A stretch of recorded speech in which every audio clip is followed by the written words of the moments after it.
Bismillahirrahmanirrahim. Assalamualaikum warahmatullahi wabarakatuh. Jumpa lagi kita di channel Sumber Dakwah Official. Nah, kita kembali lagi ke channel Bang Ari dan Bang Budi. Aduh, Masya Allah. Semoga mereka berdua selalu diberikan umur yang panjang dan juga rezeki yang lancar. Dan ini tentunya ada Mr. Q. Oke, tanpa berlama-lama langsung saja kita mulai videonya. Bismillahirrahmanirrahim. Let's go. Manusia itu kan kecewa karena apa? Karena antar harapan dengan kenyataan itu terjadi kesenjangan. Itu definisi kekecewaan. Betul. Harapan dengan kenyataan itu kalau dia senjang, dia nggak ketemu, itu namanya kekecewaan. Kalau ekspektasi lu nggak ada, lu nggak dikasih, nggak dapat, lu nggak kecewa. Kenapa? Karena lu nggak punya ekspektasi itu. Makanya kemudian katanya manage ekspektasi Anda. Pastinya, kan gitu kan. Tidak bersyukur. Anda harus tahu di tempat mana Kurang Anda berharap dan berharap apa. Karena kalau Anda mengharapkan sesuatu yang di tempat itu sebetulnya tidak mungkin disediakan, terlalu ambisius kira-kira. Ya lu akan kecewa gitu. Ya di politik ya, di bisnis juga begitu. Jangan kemudian wah dia selamanya anak buah gue gitu. Oh iya betul, analogi. Lalu setelah dia lebih hebat daripada lu, lalu lu tetap berharap dia ikut apa mau lu, nggak jangan, betul, lu salah lu. Masuk akal. Jangan petugas partai seumur hidup dong. Jadi dari petugas partai jadi pengkhianat partai. Menurut saya contoh rasionalitas Ya, itu dalam konteks kayak begini ada di Pak Luhut. Pak Luhut dulu Pak Jokowi mau ketemu dengan beliau kan antri kan. Tapi ketika Pak Jokowi akhirnya jadi presiden ya pimpinan Pak Luhut adalah Pak Jokowi. Siapa gitu. Nah, Pak Luhut itu bisa menempatkan dirinya dan bisa membaca situasi. Makanya kabarnya Pak Luhut sekarang udah mulai latihan manggil Pak Prabowo Pak Presiden. Karena kan dia dari muda biasanya Nah, kita lihat untuk Pak Jokowi beliau berhasil. Untuk Prabowo kita nggak tahu. Waktu kita ketemu Pak Luhut bilang emang lebih susah ke Pak Prabowo kan. Kalau Jokowi dari awal saya panggil Mas. Karena formal kan, hubungan formal. Dan ini kan. Karena ya hubungan bisnis kan, awalnya kan bukan satu institusi kan. Tapi kalau Prabowo dari akademi kan sudah juniornya. Kau nih, iya. Di akademi adalah juniornya, hubungannya sangat hierarkis. Di militer begitu juga, anak buahnya juga gitu. Itu lebih sulit. Jadi di politik itu siapa yang bisa kita percaya kalau kayak gitu? Insting Anda sendiri. Kalkulasi dan insting ya. Kalkulasi dan insting lah. Kalkulasi dan insting. Dan kalkulasi dan kayaknya insting. tulus. Terutama kalau Anda maju sebagai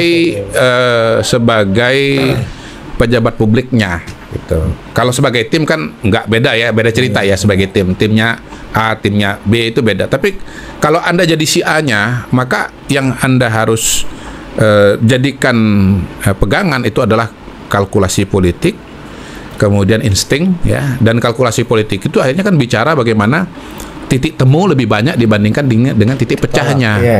Titik temu lebih banyak daripada titik pecahnya. Dan seberapa besar perjalanan waktu yang kemudian akan menentukan dan membilas. Itulah muncul istilah dalam politik tidak ada yang abadi itu apa? Kawan yang abadi yang ada kepentingan yang abadi itu, kepentingan bersama itu gitu. Jadi Anda harus mengidentifikasi titik temunya di mana. Bicara misalnya agenda Indonesia Maju 2045 gitu. Sekarang agenda ini Anda lebih banyak ya kan samanya dengan siapa gitu. Ya kan nggak samanya dengan siapa gitu. Makanya yang Anda percaya untuk mengusung gagasan ini siapa, yang tidak terlalu punya komitmen kepada agenda itu siapa gitu.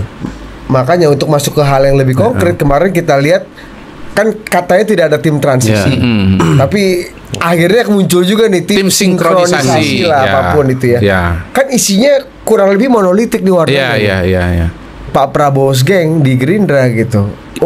Terus aku pikir loh, kemana orangnya Pak Jokowi? Kemana orangnya Mas Gibran? Itu nggak salah. Karena kan gini, sinkronisasi ini adalah pemerintahan yang ada sekarang dengan pemerintahan yang akan datang. Memang namanya udah pas itu. Pujian nih kepada Gerindra kepada Pak Dasko dan kawan-kawan tim, namanya sinkronisasi. Sinkronisasi itu beda dengan transisi. Kalau transisi itu dari yang lama putus ke yang baru gitu. Jadi perlu ada jembatan kan. Kalau sinkronisasi itu begini dia. Sebetulnya satu tapi kemudian harus dijahit di dalamnya. Harmonisasi.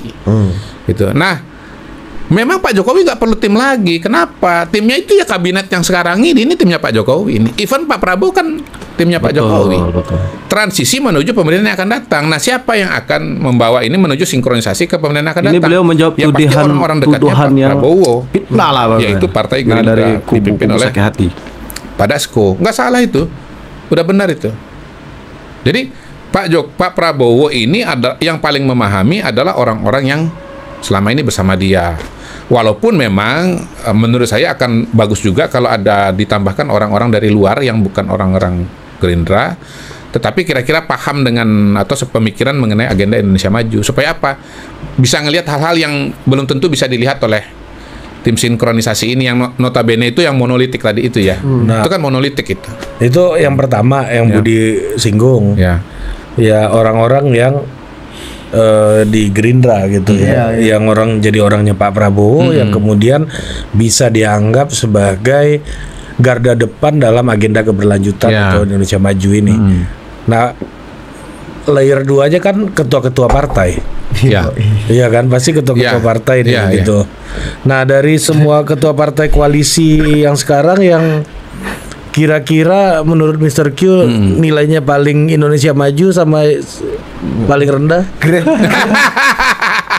Grade. Ini agak berat nih. Ini satu topik tersendiri. Kalau boleh yang lain aja lah. Kan udah mungkin nih. Kan nanti Gerindra udah kita take out Gerindra dulu. Akan panjang. Gerindra kita take out dulu. Pak Zul misalnya.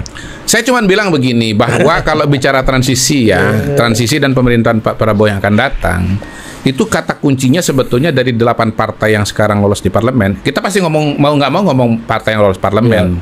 Karena proses-proses pemerintahan ke depan melibatkan dukungan dari DPR. Jadi dengan berat hati yang tidak masuk ke DPR memang terpaksa nggak kita bahas gitu. PSI nggak? Ya nggak dari parlemen, nggak dari parlemen. Nah, dalam konteks 8 partai itu, PSI, Gelora, itu PBB, Pak Yusril, nggak punya kaki di itu parlemen. nggak ada. Nanti akan punya peran di eksekutif. Tetapi yang kita bahas ini adalah yang peran di parlemen. Di parlemen. Ya ini tiriskan dulu lah ya. Ya betul. Biar nanti diskusinya 2029. Jadi dari 8 itu, Pak praktis sebetulnya kata kuncinya kan cuma 3. PDI, Golkar sama Gerindra gitu. Gerindra udah dari kantong. Gerindra pasti dukung Pak Prabowo, pasti itu, nggak mungkin enggak. PDI? Ya kan? PDI posisinya udah jelas di luar, ya. Walaupun jelas gimana? Nggak jelas. Ya, walau orang kata Bu Mega, gua main dulu. Nggak jelas lah. Iya, dimainin itu dalam konteks bahwa dari sekarang sampai dengan Oktober masih menjadi bagian dari pemerintahan, tidak keluar dari kabinet, gitu. Nah, tidak keluar dari kabinet ini kan juga pertama kan kemungkinan masih merasa perlu punya menteri. Yang kedua supaya kursi DPR jangan diganggu gugat, berubah, undang-undangnya berganti. Ya. Strategi. Yang ketiga jangan sampai kemudian perubahan undang-undang di pusat berlanjut juga perubahan undang-undang di daerah. Loh, emang dipikir perubahan susunan kedudukan ini kalau terjadi cuma di DPR pusat doang, nggak bisa berubah di provinsi, di kabupaten kota. Iya ya. Jadi gue penasaran, gue baca ini ada yang nulis di kolom komen. Ini narasi kayak begini dari mana? Ternyata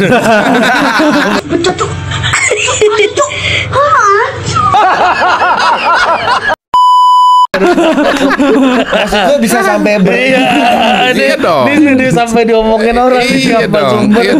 Ternyata belum bicara mengenai pilkada, pencalonan pilkada. Jadi ini sebetulnya implikasinya masih panjang.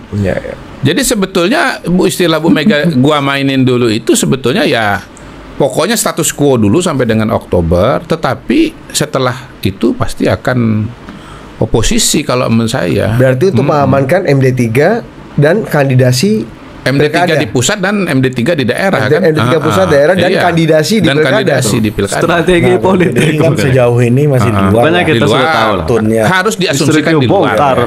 Wallahu alam ya. Gerindra satu. Kita kan bukan bicara survei yang istilahnya angka-angka yang proyeksinya itu lebih pasti lah. Ini kan semua kualitatif gitu. Tetapi kita bisa asumsikan bahwa proses-proses yang terjadi dari sekarang sampai dengan bulan Oktober itu tetap dipertimbangkan dengan sangat hati-hati oleh PDI Perjuangan.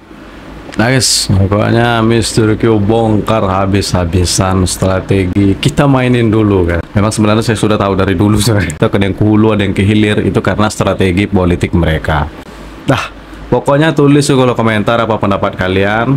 Dan tentunya jaga persatuan Indonesia. Jangan mau terpecah belah, jangan mau diadu domba, jangan mau tergiring opini yang sangat menyesatkan sehingga menebar kebencian, dan tentunya tetap kawal kemenangan Pak Prabowo dan Mas Gibran. Saya akhiri wabillahi taufiq wal hidayah. Wassalamualaikum warahmatullahi wabarakatuh.